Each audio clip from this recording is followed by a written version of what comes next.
नमस्कार, उत्तराखंड दिन भर में आप सभी का स्वागत है। आपके साथ मैं हूं कुसुम राणा। सबसे पहले नजर डालते हैं आज की हेडलाइंस पर।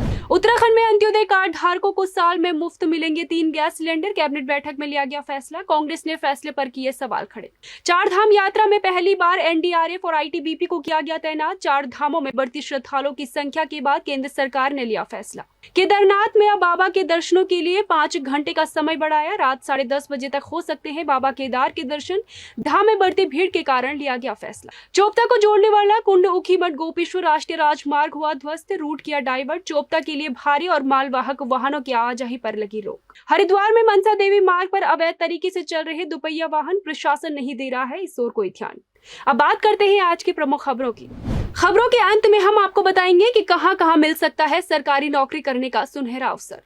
उत्तराखंड में अब अंत्योदय कार्ड धारकों को साल में 3 गैस सिलेंडर मुफ्त दिए जाएंगे। आज सचिवालय में हुई कैबिनेट बैठक में इस पर मुहर लगा दी गई है। इससे प्रदेश के 1,84,142 परिवारों को लाभ मिलेगा। साथ ही सरकार पर इस योजना से प्रत्येक वर्ष 55 करोड़ रुपए का भी अतिरिक्त भार भी पड़ेगा। इसके अलावा कैबिनेट पशुपालन विभाग में कृत्रिम गर्भाधान करवाने वाले फील्ड कर्मचारियों को पूर्व की तरह बजट देने का फैसला लिया गया है। कैबिनेट गेहूं खरीद पर किसानों को प्रति कुंतल 20 रुपए। केदारनाथ में 1 मंजिल भवन को दूसरी मंजिल करने की अनुमति सहित 7 प्रस्तावों को किया गया पास। प्रदेश में सभी अंत्योदय राशन कार्ड धारकों को प्रत्येक वर्ष 3 गैस के सिलेंडर मुफ्त मुहैया कराए जाएंगे। ये योजना तुरंत लागू की जाए। केदारनाथ यात्रा में लगातार श्रद्धालुओं की बढ़ती संख्या को देखते हुए मंदिर समिति और प्रशासन ने बड़ा फैसला लिया है। यात्रियों को बाबा केदार के दर्शन करने में कोई परेशानी न हो, इसके लिए रात के समय मंदिर खुलने का समय बढ़ा दिया गया है। अब शाम की आरती के बाद भी रात 10:30 बजे तक भक्त बाबा केदार के दर्शन कर सकते हैं। इसके साथ ही भक्तों की संख्या को कंट्रोल करने के लिए भक्तों को सोनप्रयाग, गौरीकुंड, गुप्तकाशी, फाटा, रुद्रप्रयाग पर रोका जा रहा है। जैसा मैंने कहा कि एकोमोडेशन के ऊपर जितनी व्यवस्था है, जितनी हम लोग ऊपर ढंग से दर्शन करा सकते हैं, उतने लोगों को हम ऊपर जाने की अनुमति देना है। तो कोशिश ये कर रहे हैं कि हम रुद्रप्रयाग से लेके गौरीकुंड तक 6 या 7 अलग अलग बैरियर लगा के लोगों को रोकें और ऊपर जितनी व्यवस्था है, ऊपर जितना नंबर है, उसी हिसाब से यहाँ पे लोगों को आगे भेजें। 4 धाम यात्रा में हो रही अव्यवस्थाओं को देखते हुए केंद्र ने एनडीआरएफ और आईटीबीपी को तैनात कर दिया है। 4 धाम यात्रा पर लगातार बढ़ती संख्या को देखते हुए यह फैसला लिया गया है। मुख्य सचिव एसएस संधू ने बताया कि 4 धाम यात्रा में पहली दफा एनडीआरएफ और आईटीबीपी के जवानों को कुछ समय के लिए तैनात किया जा रहा है, जो यात्रा व्यवस्था में सहयोग कर रहे हैं। मीटिंग की गई, उसी के मुताबिक देखा गया कि प्रत्येक मिनट प्रत्येक धाम में कितने यात्री आसानी से दर्शन कर पाएंगे, उसको ध्यान में रखते हुए 1 घंटे में कितने आने चाहिए और जितने घंटे धाम खुलता है कितने यात्री सुविधा के साथ दर्शन कर पाएंगे और उस धाम की कैपेसिटी कितनी है, ये सारी चीज़ें ध्यान रख के 4 धामों का नंबर तय किया गया है। उतने ही रजिस्ट्रेशन हो रहे हैं। अगर उसके बाद कोई रजिस्ट्रेशन उस तरीके की चाहता है तो उसको अगली डेट मिल रही है। कांग्रेस ने 4 धाम यात्रा व्यवस्थाओं पर केंद्र सरकार के संज्ञान लेने पर राज्य सरकार पर तंज कसा है। कांग्रेस प्रदेश अध्यक्ष करण महारा ने कहा कि केंद्र सरकार द्वारा 4 धाम यात्रा सुचारू रूप से चलाने के लिए एनडीआरएफ और आईटीबीपी की टीम भेजा जाना उत्तराखंड सरकार की नाकामी है। वहीं कांग्रेस प्रदेश प्रवक्ता आरपी रतूड़ी ने कहा कि केंद्र के इस फैसले ने सीधे सरकार के तमाम दावों की पोल खोल दी है। उन्होंने कहा कि सरकार को 4 धाम यात्रा से पहले ही 4 धामों में स्वास्थ्य व्यवस्था सहित सभी मूलभूत सुविधाओं को सुदृढ़ कर लेना चाहिए था। मैं लगातार कहते रहा कि सड़कें टूटी हुई, एक्सीडेंट होंगे। आज मुझे पता चला है कि एनडीआरएफ और आईटीबीपी की कंपनीज को भी यहां भेजा जा रहा है, जो अपने आप में देखा जाए तो उत्तराखंड के ऊपर ग्रहण के रूप में मैं इसको देखता हूं। अगर राज्य सरकार टाइम पे चेत गई होती, हमारी चेतावनी को अगर राज्य सरकार ने मान लिया होता, तो निश्चित ही आज स्थितियां ये नहीं होती।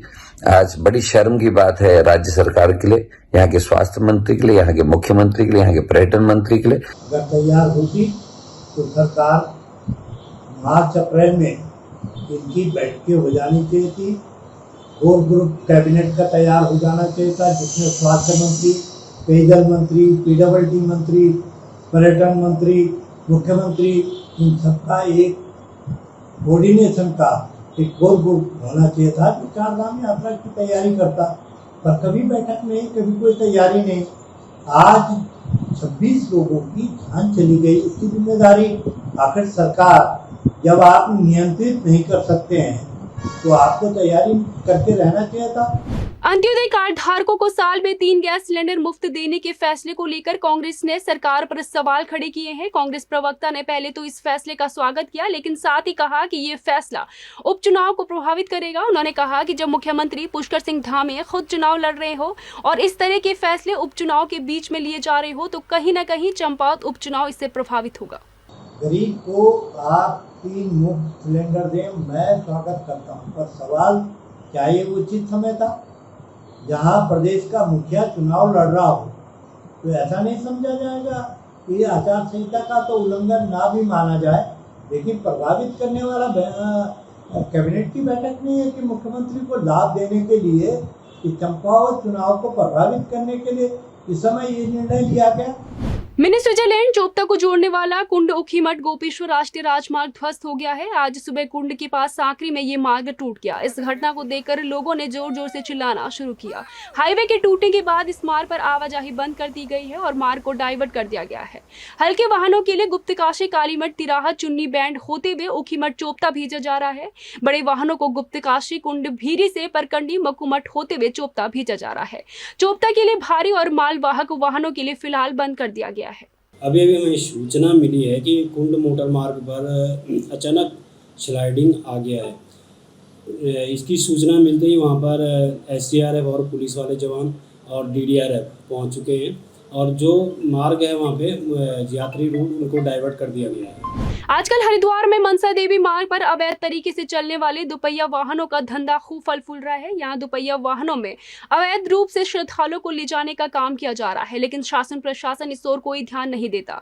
मनसा देवी जाते समय ब्रह्मापुरी से चढ़ाई शुरू होती है और यहीं पर दुपहिया वाहन खड़े रहते हैं, जिनसे श्रद्धालुओं को मंदिर ले जाया जा सकता है। ऐसे में कई बार श्रद्धालुओं के साथ हादसे भी हो गए हैं। ऐसा ही हादसा यहाँ आज भी देखने को मिला, जब अवैध तरीके से श्रद्धालुओं को ले जा रहे दुपहिया वाहन का एक्सीडेंट हो गया, जिसमें 2 लोग घायल हो गए। स्कूटी से ऊपर जा रहे थे सर जी। और ऑटो वाले ने वो ऑटो वाला आ रहा था और उसने टक्कर मार दी। 2 बैठे थे और एक चलाने वाला था। 3 स्कूटी थी।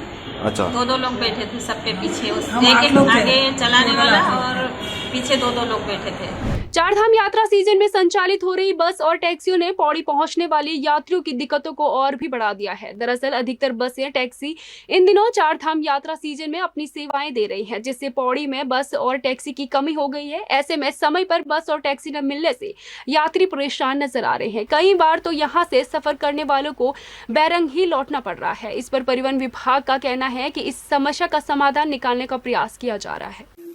अभी हमारी चारधाम यात्रा जो चल रही है, उसमें जो हमारे चेकिंग के रूट्स बने हुए हैं यात्रा के, उसमें निरंतर जो है एनफोर्समेंट टीम लगाई है और वहाँ पे प्रवर्तन कार्यवाही की जा रही है और देखा जा रहा है कि ओवर स्पीड भी ना हो, ओवरलोडिंग ना हो। तो इसमें हमारे सभी प्रवर्तन दल लगे हुए हैं। सोनप्रयाग में भी हमारी एक चेक पोस्ट लगी है जो यात्रियों को सोनप्रयाग से गौरीकुंड ले जा रही है। पिथौरागढ़ में सुवा लेकर रसेपाटा मोटर मार्ग में हो रहे घटिया निर्माण को लेकर स्थानीय लोगों का गुस्सा फूट गया है। घटिया निर्माण की शिकायत करने के लिए यहां के ग्रामीणों ने डीएम कार्यालय में प्रदर्शन किया है। साथ ही यहां हुए निर्माण कार्य की जांच करने की मांग भी की है। इन ग्रामीणों का कहना है कि एक तरफ रोड पर डामरीकरण हो रहा है तो दूसरी ओर से डामर उखड़ना शुरू हो गया है। प्रधानमंत्री सड़क योजना विभाग द्वारा सुवालेक रसेपाटा सड़क पर सड़क का चौड़ीकरण डामरीकरण का कार्य चल रहा था। जब सड़क का जो चौड़ीकरण का कार्य किया गया तो बिल्कुल जो है उसमें गुणवत्ता का ध्यान नहीं दिया गया। इस समय डामरीकरण का कार्य चल रहा है, बिल्कुल जो है गुणवत्ता का उसमें ध्यान नहीं दिया जा रहा है। पूरा जो है डामर जो है उखड़ने लगा है। एक जब भी हम हाथ लगा रहे हैं तो हाथ से या पाँव से छूने में ही जो उखड़ने लगा है। इसलिए हमारी मांग है कि इसमें जाँच हो, जो विभागीय ठेकेदार है उसके खिलाफ कार्रवाई हो। देहरादून पुलिस ने जिले में अलग अलग थाना क्षेत्रों में हुई 4 चोरी की घटनाओं का खुलासा किया है। पहली घटना ऋषिकेश में घटी थी, जिसमें पुलिस ने छानबीन करने के बाद मामले में एक आरोपी को गिरफ्तार किया था। आरोपी जिनके घर चोरी हुई उनका रिश्तेदार निकला। आरोपी से पुलिस ने 3 लाख और ज्वेलरी बरामद की है। इसके अलावा विकासनगर थाना क्षेत्र में एक बंद घर में चोरी और एक बाइक चोरी का खुलासा करते हुए 3 आरोपियों को गिरफ्तार किया गया है। साथ ही क्लेमेंट टाउन क्षेत्र में एक मंदिर से अष्टधातु 4 मूर्तियों की चोरी के मामले में एक आरोपी को गिरफ्तार किया गया है। पुलिस ने आरोपी से 4 मूर्तियों को भी बरामद किया है। एक व्यक्ति अपना घर बंद करके गया था तो दोपहर को अभियुक्त गण द्वारा चोरी की गई और जब हमें पता पड़ा तो जो अभियुक्त है वो एक रिक्शा चालक है, इसको गिरफ्तार किया गया। इसके पास से जो चोरी के आभूषण हैं वो हमें बरामद हुए हैं और जब इससे पूछताछ की गई अभियुक्त से, तो अभियुक्त द्वारा बताया गया कि मैं अपने दोस्त के माध्यम से जो आभूषण थे वो सुनार को बेचना चाह रहा था, लेकिन इसमें वो सफल नहीं हुआ। उससे पहले ही पुलिस की टीमों ने अभियुक्तों को गिरफ्तार कर लिया। Central bank of India, federal bank of Karnataka bank द्वारा विभिन्न पदों पर भर्ती के लिए विज्ञापन जारी कर दिया गया है। संबंधित बैंक की आधिकारिक वेबसाइट पर आवेदन कर सकते हैं। केंद्र सरकार के मंत्रालयों से संबंधित विभागों और केंद्रीय संगठनों में 1900 से अधिक पदों पर भर्ती के लिए आवेदन की प्रक्रिया आज यानी 12 मई से शुरू हो गई है। इन पदों के लिए भर्ती प्रक्रिया का आयोजन कर्मचारी चयन आयोग द्वारा किया जा रहा है। इस परीक्षा के लिए आवेदन हेतु उम्मीदवार एसएससी की आधिकारिक वेबसाइट ssc.nic.in पर आवेदन कर सकते हैं। आवेदन की आखिरी तारीख 13 जून 2022 निर्धारित की गई है। इंडिया पोस्ट पेमेंट्स बैंक ने ग्रामीण डाक सेवक के 650 पदों पर भर्तियां निकाली है, जिसके लिए ग्रेजुएट उम्मीदवार इंडियन पोस्ट पेमेंट बैंक की आधिकारिक वेबसाइट ippbonline.com पर जाकर 20 मई तक ऑनलाइन आवेदन कर सकते हैं। ओएनजीसी ने नॉन एग्जीक्यूटिव पदों पर योग्य कैंडिडेट से आवेदन मांगे हैं। कंपनी कुल 933 नॉन एग्जीक्यूटिव के पदों को भरने जा रही है। कैंडिडेट को आवेदन के लिए ओएनजीसी की ऑफिशियल वेबसाइट ongcindia.com रजिस्ट्रेशन करना होगा। इसके बाद वो अपना आवेदन भर सकते हैं। 28 मई तक आवेदन किया जा सकता है।